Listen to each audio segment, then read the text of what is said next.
Hello everyone. Now, normally with these videos, I like defending video games and just talk about the video games that I like.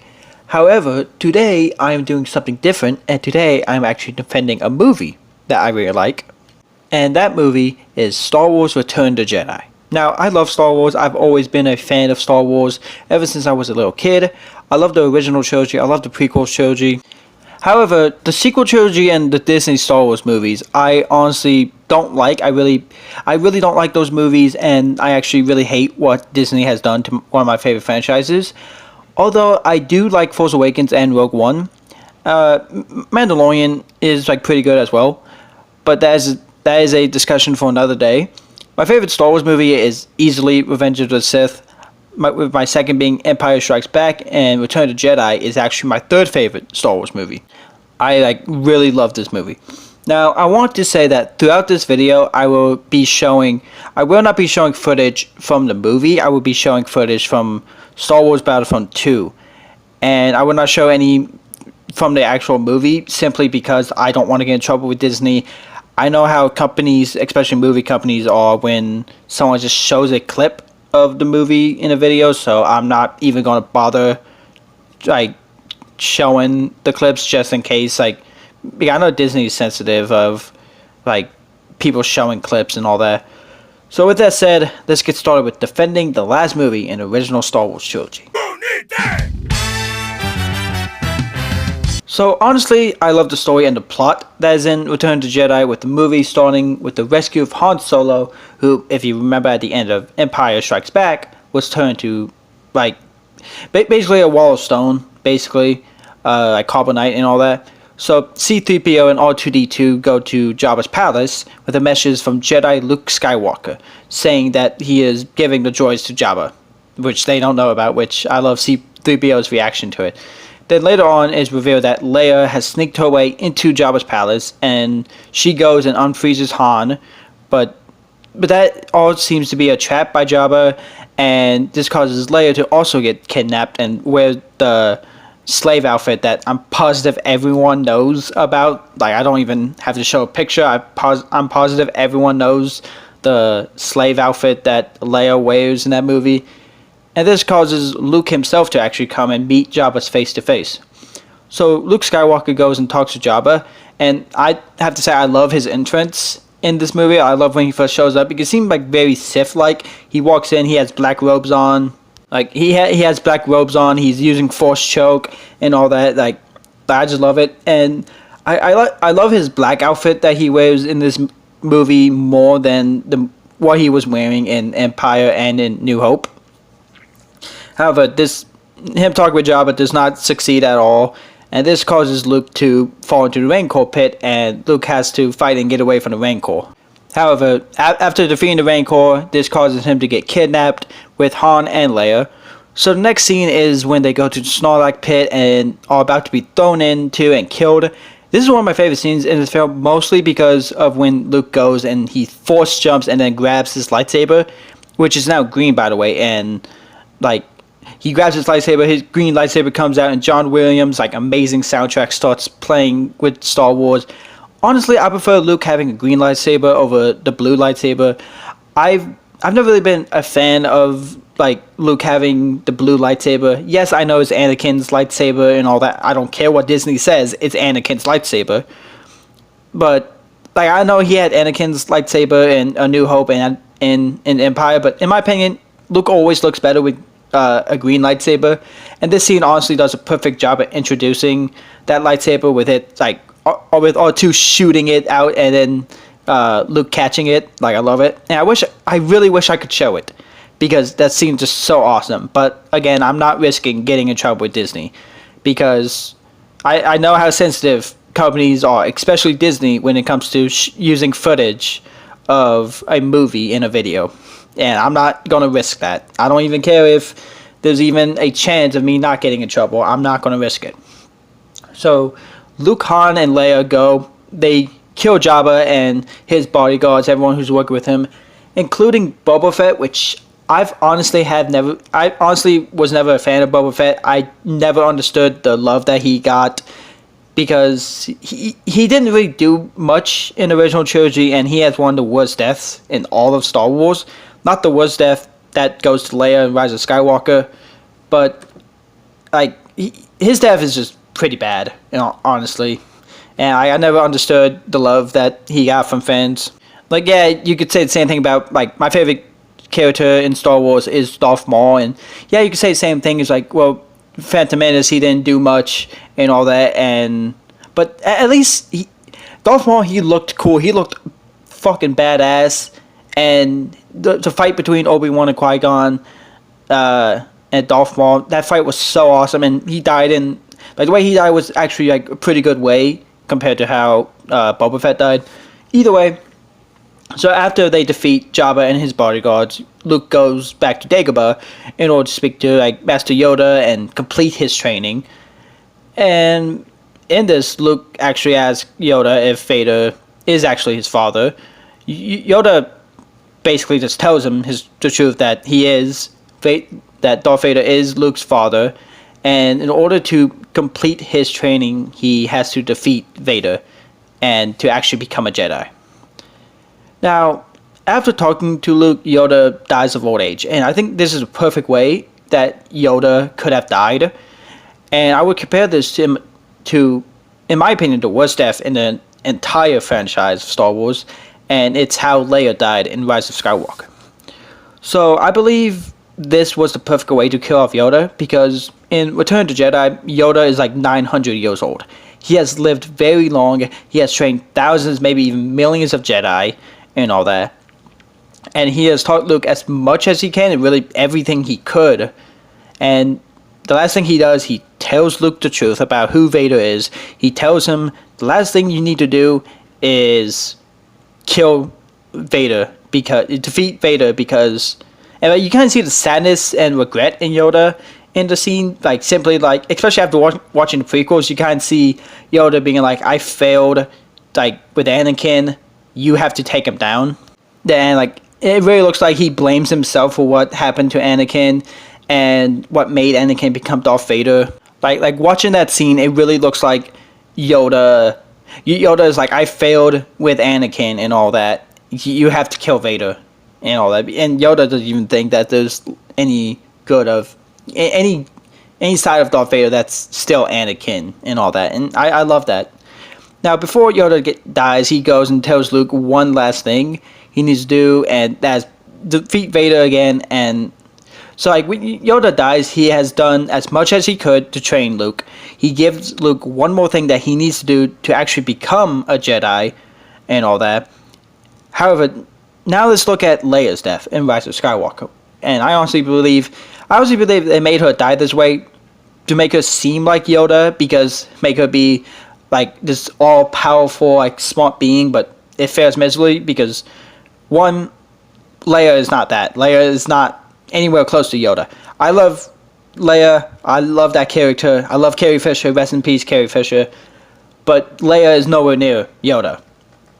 But it fails miserably. It fails terribly, because during the fight, it's during the fight between Rey and Kylo Ren, Leia decides to contact him with the Force, and someone just straight up says this will take up all the energy she has, basically saying she will die for no other reason other than Disney, to give even more disrespect to Carrie Fisher and to the character of Princess Leia. So she goes, lays down in bed, and she contacts Kylo with the Force, which causes him to be distracted, and it just creates an opening for Rey to stab him.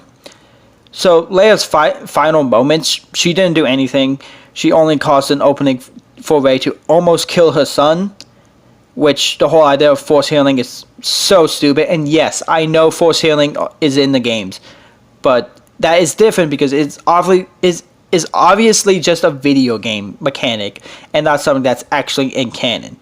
Like, I hate this entire argument because it's like, yes, force healing is in the games, but that's like saying, well, and like regeneration, like Call of Duty, you get shot and then hide behind cover and you're just fine. Why don't they just do that in like a movie like Saving Private Ryan? It's stupid because It's like it's like that's a video game thing, like it wouldn't make sense in a movie. Like it wouldn't make sense in the movie universe and all that. And like again, it's so stupid for having force healing, because then why couldn't Obi-Wan heal Qui-Gon? Why couldn't Anakin heal his mother? Why couldn't Luke heal Anakin? No, and it ruins Anakin's entire thing, because the whole reason Anakin turned was trying to stop Padme from dying.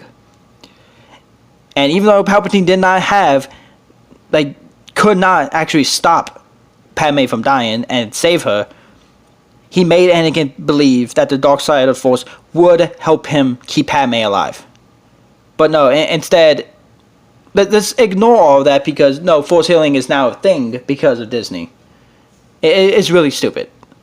Again, I keep bringing up Disney Star Wars, but I really don't like what they did with Disney Star Wars. And again, I'll go into that more in a different video. So it's because his entire idea of force healing is something other than the video game. It makes no sense and ruins the entire thing of Star Wars. But getting back to what I was talking about before, ranting about how dumb force healing is, Leia's death doesn't serve anything. There's no other purpose other than to disrespect Carrie Fisher and the character of Leia. Where Yoda's death is great because he tells Luke, Vader is your father. He tells Luke everything, he tells Luke what he needs to do in order to finish his training. And he has taught Luke everything that he can and gives Luke one more task that he needs to do before Yoda dies of old age and joins the Force and becomes a Force ghost. Yoda basically he does the last thing that he can do for Luke before dying. He tells him what he needs to do, while Leia just goes to bed and dies right there. And that's what makes Yoda's death so great, is that he dies, but he dies of old age, but he fulfills his role. He fulfills his role. He does, and he even leaves Luke with one more thing to do. Yoda is I've taught you everything I can. All you have to do now is kill Vader. So, after Yoda dies, Luke finds out that Leia is his sister, which many people don't like that twist, but I don't really understand that, because I think it works really well. Throughout New Hope and Empire, you wouldn't have thought they were siblings, but it really adds something to that relationship, that they know they are brother and sister, especially since in Empire it kind of shows that Leia can feel Luke by the Force, which, while they are looking for him, and that would be kind of weird. It's well, how does she have the Force if they're not related? Also, people really do not understand that whole criticism that people have when it comes to Leia using the Force in the Disney Star Wars movies, and that's the fact that Leia had no training. Again, Leia did not have any training, and we did not see any training.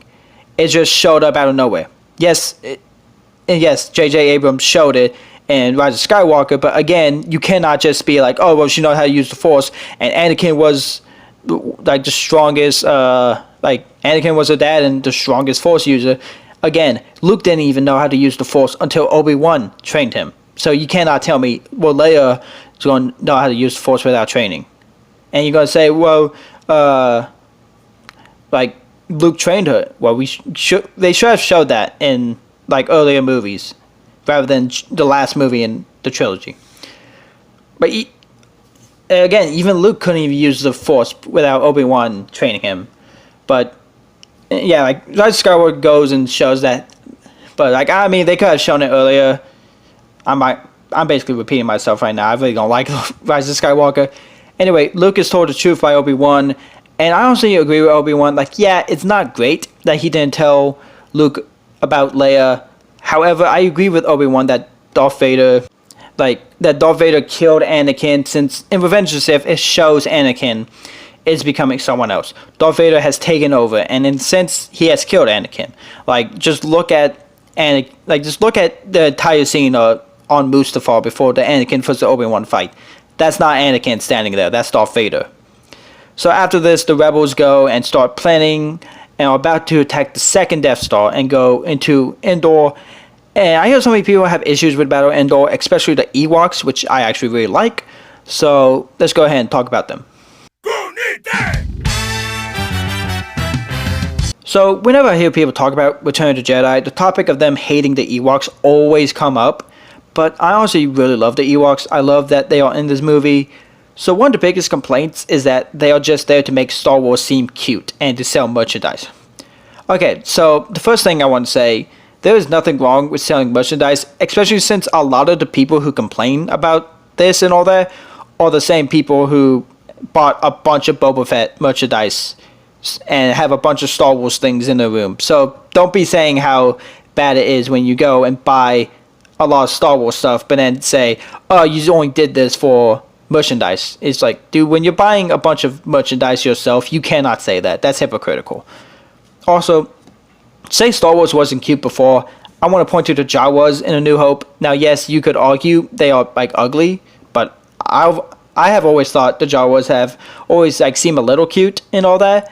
Like they're cute people on Tatooine.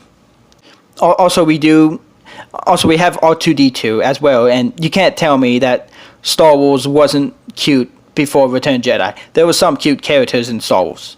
Just in my opinion, the Ewoks are the cutest. Also, for the people hating on R2-D2 and C-3PO in A New Hope, you are so wrong about them, and they are two fantastic characters, especially R2-D2. I love him.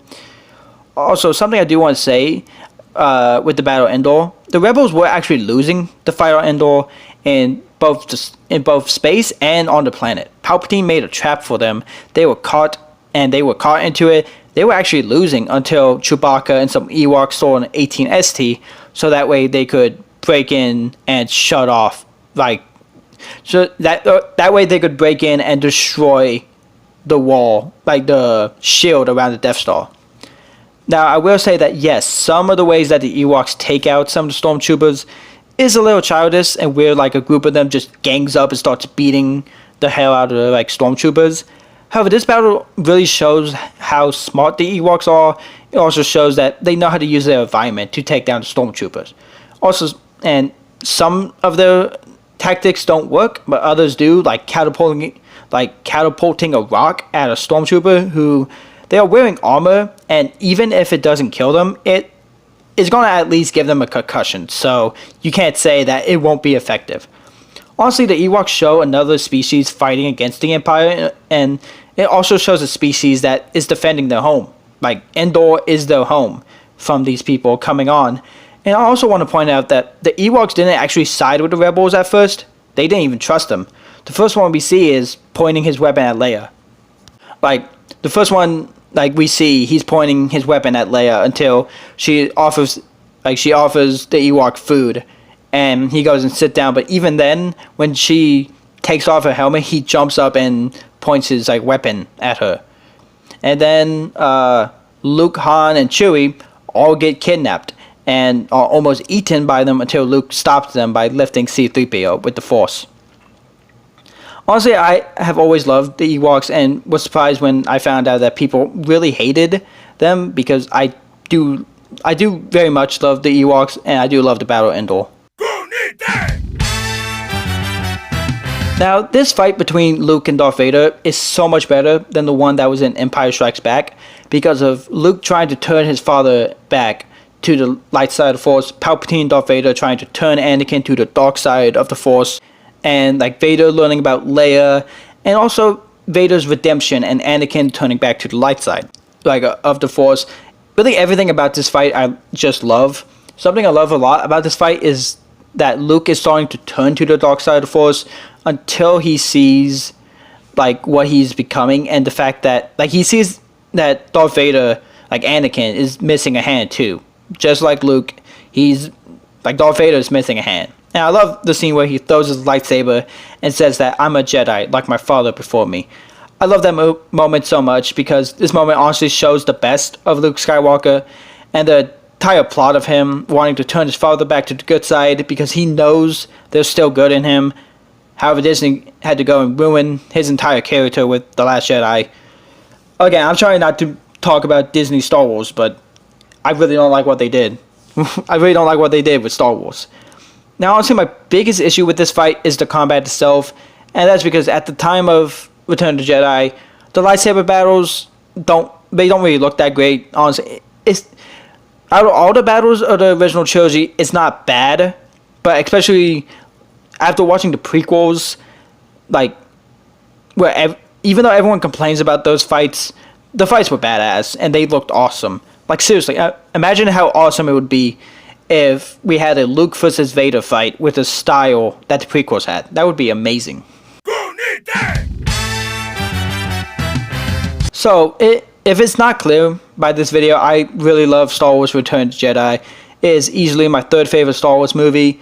Now, I know that people who don't like this movie would have the opposite reaction to the points that I have brought up in this film. However, that is perfectly fine. Just like all my videos defending video games, you guys can like whatever you want. It will not bug me. I really don't care because it won't bug me. And if you dislike this movie, then I would like hearing why you dislike this movie.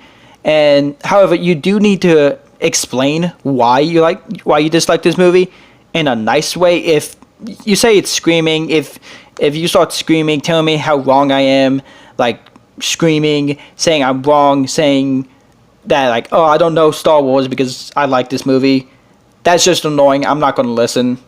And all that. Like, do it in a nice way.